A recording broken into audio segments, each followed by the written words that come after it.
Hi guys, welcome to Jiya's kitchen. தம்ப்நெயிலை பார்த்த உடனே புரிஞ்சிருக்கும்னு நினைக்கிறேன் நம்ம எதை பற்றி பேச போகிறோம் அப்படின்ட்டு. ஆமாங்க, இன்றைக்கி வந்து பார்த்திங்கன்னா நம்ம வாடகை வீடு அலப்பறைகள் அதை பற்றி தான் நம்ம பேச போகிறோம். வாங்க வீடியோக்குள்ளே போகலாம். வீடியோக்குள்ளே போகிறதுக்கு முன்னாடி நம்மளுடைய ஜியாஸ் கிச்சன் சேனலை சப்ஸ்கிரைப் பண்ணாதவங்க சப்ஸ்கிரைப் பண்ணிக்கோங்க. லைக் பண்ணுங்கள், ஷேர் பண்ணுங்கள், கமெண்ட் பண்ணுங்கள். நீங்கள் இப்போ எனக்கு நிறைய ஆதரவு கொடுத்துட்ருக்கீங்க. இதே போல் ஆதரவு வந்து என்றைக்குமே கொடுக்கணும் அப்படின்னு சொல்லி தான் நான் தாழ்மையாக கேட்டுக்கிறேன். அது மட்டும் இல்லாமல் என்னுடைய ஜியாஸ் கிச்சன் வந்து பார்த்திங்கன்னா நிறைய பேருக்கு ஷேர் பண்ணுங்கள். அப்போ தான் வந்து பார்த்திங்கன்னா என்னுடைய சேனல் வந்து நெக்ஸ்ட் லெவலுக்கு போகும். நீங்கள் பார்க்கக்கூடிய வீடியோ ஒவ்வொன்றுக்கும் லைக் பண்ணுங்கள். நீங்கள் லைக் பண்ணும்போது தான் வந்து பார்த்திங்கன்னா என்னுடைய வீடியோஸ் நிறைய பேருக்கு ரெக்கமெண்ட் ஆகும். அப்போ தான் நிறைய பேர் பார்ப்பாங்க. வாங்க பதிவுக்குள்ளே போகலாம். வாடகை வீடு, அது வந்து வாடகை வீட்டில் இருக்கிறவங்களுக்கு தாங்க அந்த கஷ்டமே தெரியும். வாடகை வீட்டில் இருக்கிறது வந்து கொடுமைங்க, கொடுமைன்னு தான் நான் சொல்லுவேன்.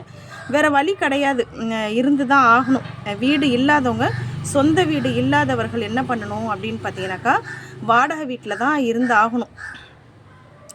நான்லாம் வந்து பார்த்திங்கனாக்கா ஸ்டார்டிங்கில் வந்து ஒரு 3 வீடு வந்து லீஸ் வீட்டில் இருந்தேன்.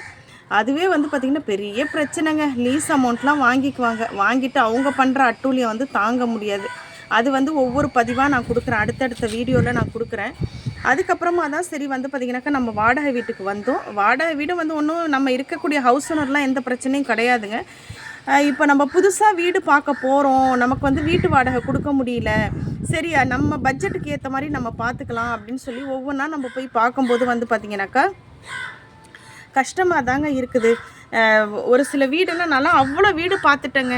நான் வந்து பார்த்திங்கனாக்கா எவ்வளோ வீடு பார்க்கக்கூடாது, நான் தான் வீடு பார்ப்பேங்க எப்போதுமே. வந்து பார்த்திங்கனாக்கா ஒரு வீடு வந்து நம்ம போக போகிறோம், ஒரு வீட்டை ஷிஃப்ட் பண்ண போகிறோம், இன்னொரு வீடு நம்ம மாற போகிறோம் அப்படின்னாக்கா பெரும்பாலும் நான் தான் போய் வீடு பார்ப்பேன்.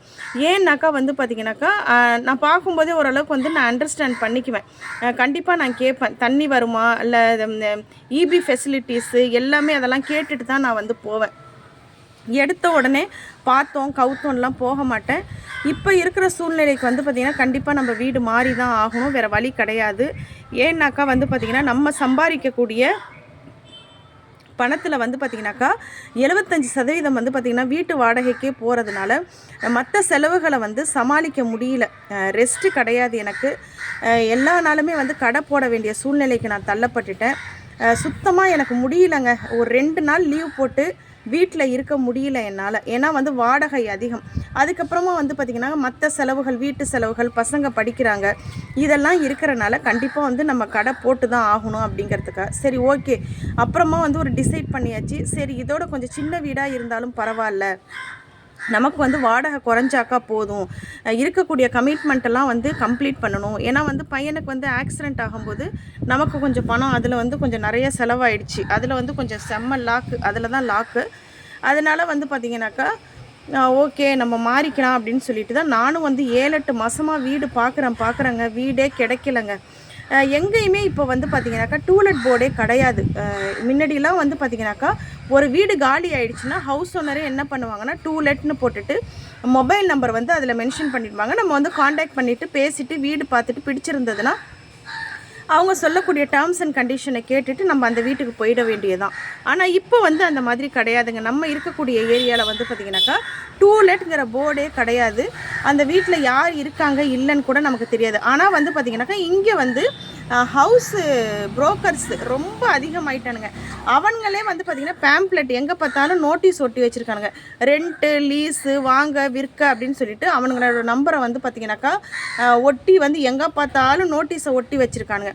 அவனுங்களை காண்டாக்ட் பண்ணால் தான் வந்து பார்த்திங்கனாக்கா வீடே கிடைக்கும். ஏன்னா அவனுங்க வந்து என்ன பண்ணிட்டானுங்கன்னு பார்த்திங்கனாக்கா எல்லா ஹவுஸ் ஓனர்கிட்டையும் போயிட்டு வீடு காலி ஆனிச்சுன்னா அவனுக்கு மட்டும்தான் தெரியும். ஹவுஸ் ஓனர்கிட்ட போய் இவன் என்ன பண்ணிடுறது, நீங்கள் வந்து டூலெட் போர்டெலாம் போடாதீங்க, நீங்கள் கேட்குறத விட டபுள் மடங்கு நான் உங்களுக்கு வந்து வாடகை கொடுக்குற மாதிரி ஆளுங்களை வந்து நான் கூப்பிட்டு வரேன் அப்படின்னு சொல்லிட்டு என்ன பண்ணிடுறாங்கன்னு பார்த்தீங்கன்னாக்கா டூலெட் போர்டே போட விடுறதில்ல. இவனுங்க என்ன பண்ணுறானுங்கன்னு பார்த்தீங்கன்னாக்கா இப்போ 15,000 ரூபாய் வீட்டை வந்து நான் வந்து 25,000 ரூபாய்க்கு நான் முடிச்சு கொடுத்துட்றேன், 20,000 ரூபாய்க்கு முடிச்சு கொடுக்குறேன் அப்படின்னு சொல்லிட்டு ஹவுஸ் ஓனருக்கு வந்து ரொம்ப ஆசையை காட்டி இவனுங்க வந்து கொண்டு வந்து விட்டுறானுங்க. இதனால தான் வந்து பார்த்திங்கனாக்கா இந்த ஓஎம்ஆரில் வந்து இன்க்ரீஸ் ரெண்ட் வந்து இன்க்ரீஸ் ஆனதுக்கு காரணம் வந்து அதுதான். இன்னொன்று வந்து அவனுங்களே என்ன தெரியுமா கேட்குறானுங்க, எங்கே ஒர்க் பண்ணுறீங்க, ஐடியில் ஒர்க் பண்ணுறீங்களா இல்லை நார்மலாக ஒர்க் பண்ணுறீங்களா அப்படின்னாக்கா, இல்லை சாதாரண ஒர்க்கிங் தான், இல்லை கடை வச்சுருக்கோம், இல்லை நம்ம சாதாரண ஒரு கம்பெனியில் அக்கௌண்டண்ட்டாக இருக்கோம் ஒர்க் பண்ணுறோம் அப்படின்னாக்கா, இல்லை ஐடியில் வேலை செய்கிறவங்களுக்கு தான் வந்து பார்த்திங்கனாக்கா ஹவுஸ் ஓனர் வந்து வீடு கொடுப்பாங்க அப்படின்ட்டு இது ஒரு ரூல்ஸு. அதுக்கப்புறமா வந்து பார்த்திங்கன்னா இன்னொரு ரூல்ஸ் என்ன தெரியுமா, எத்தனை பேர் நீங்கள் எத்தனை பேர் இருக்கீங்க, ஒரு 2 அதாவது ஹஸ்பண்ட் அண்ட் ஒய்ஃபு 2 பசங்க அப்படின்னாக்கா, ஐயோ 4 பேரா, 4 பேருக்கு வீடு தரமாட்டாங்களே, 3 பேருக்கு தான் வீடு கொடுப்பாங்களாம் அப்படின்ட்டு இப்படிலாம் சொல்கிறாங்கங்க. ஒவ்வொரு வீடுமே வந்து பார்த்திங்கனாக்கா பார்க்க போகும்போது வந்து இப்போ ஒரு சில வீடெல்லாம் பார்த்திங்கனாக்கா மழை பெஞ்சதுன்னா மழை தண்ணி உள்ளார அப்படியே வீட்டுக்குள்ளாரே வந்துருங்க. அதை கூட மனசாட்சி இல்லாமல் புரோக்கர் என்ன தெரியுமா பண்ணுவான், கொண்டு போய் காட்டுவான். காட்டிட்டு எப்போ வரீங்க அப்படின்னு கேட்பான். மனசாட்சியே இருக்காது. மழை பெஞ்சதுக்கப்புறம் அதில் நம்ம மாட்டிக்கிட்டு சிக்கி சின்ன பின்னமானாலும் அவனுக்கு கவலை கிடையாது. அவனுக்கு என்னென்னா நம்ம இமீடியட்டாக வந்து அந்த வீட்டுக்கு போயிடணும். போனதுக்கப்புறம் இவனுக்கு வந்து 15,000 ரூபாய் வந்து கமிஷன் அமௌண்ட்டை கொடுத்துடணும். அதுதான் அவனுடைய விருப்பம். போகிறவங்க எக்கேடாவது நீங்கள் கெட்டு போங்க, எனக்கு அதெல்லாம் தேவையில்லை, எனக்கு தேவை கமிஷன் அப்படிங்கிற மாதிரி தான் புரோக்கருங்க வந்து அப்படி தான் பண்ணிகிட்ருக்கிறானுங்க.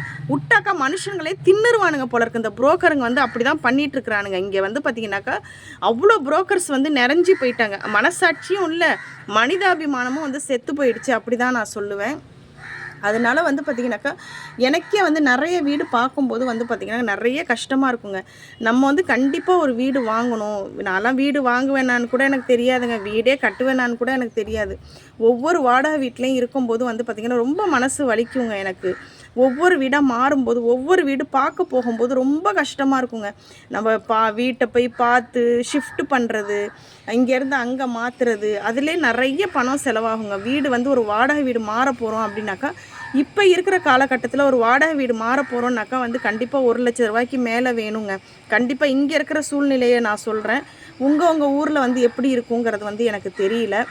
இன்னும் நிறைய விஷயங்கள் பேசணுன்னா நிறைய விஷயங்கள் பேசலாங்க. நான் வந்து அடுத்த வீடியோவில் வந்து நான் மற்ற விஷயங்களெல்லாம் சொல்கிறேன். இந்த வீடியோவே வந்து பார்த்திங்கன்னா 7 நிமிஷத்துக்கு ஓடி இருக்குது. அதனால் கண்டிப்பாக வந்து இந்த வீடியோ பிடிச்சிருந்தாக்கா லைக் பண்ணுங்கள், ஷேர் பண்ணுங்கள், கமெண்ட் பண்ணுங்கள். நம்மளுடைய ஜியாஸ் கிச்சன் சேனலை சப்ஸ்கிரைப் பண்ணுங்கள். தெரியலங்க, நம்ம வீடு வாங்குவோமா, காலப்போக்கில் சொந்த வீட்டில் நம்ம இருப்போமா, இல்லை கடைசி வரைக்கும் வாடகை வீட்டிலே ஓடிருமா அப்படிங்கிறது வந்து தெரியல. கண்டிப்பாக எனக்கு ஒரு ஆசைங்க. கண்டிப்பாக சின்னதானாலும் ஒரு காம்பேக்டாக வந்து பார்த்திங்கன்னா ஒரு சின்னதாவது ஒரு சொந்த வீடு கட்டணும் அப்படிங்கிறது என்னுடைய ஆசை. பார்க்கலாம் அந்த ஆசை வந்து நிறைவேறுமா இல்லையா அப்படிங்கிறது வந்து பார்க்கலாம். இந்த வீட்டுக்கு வரும்போதே வந்து பார்த்திங்கனாக்கா நான் இந்த வீட்டுக்கு வரும்போது, ஏன்னா அப்போவே வந்து பார்த்திங்கனாக்கா 2022 வந்து நான் வந்தேன். அப்போவே வந்து பார்த்திங்கன்னா ரெண்ட்டு அதிகமாக தான் கொடுத்து நான் வந்தேன். அப்போ வரும்போது என்ன டிசைட் பண்ணிவிட்டு வந்தேன்னா, இதுக்கப்புறம் நம்ம கண்டிப்பாக ஒரு இடமாவது வாங்கணும். அட்லீஸ்ட் ஒரு வீடு வாங்கலைன்னாலும் நமக்கு வந்து ஒரு லேண்டாவது நம்ம கண்டிப்பாக வாங்கி தான் ஆகணும்.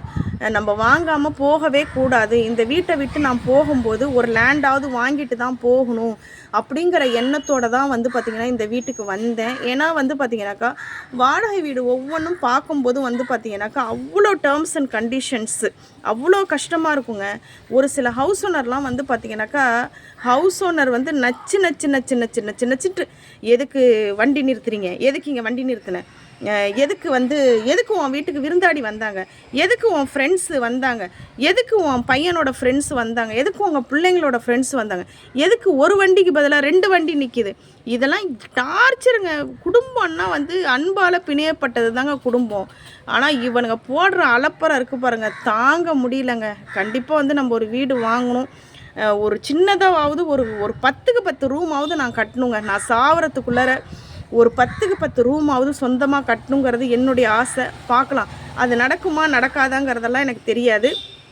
என்னுடைய கனவு இல்லம் நான் கட்டணுங்க. பார்ப்போம்.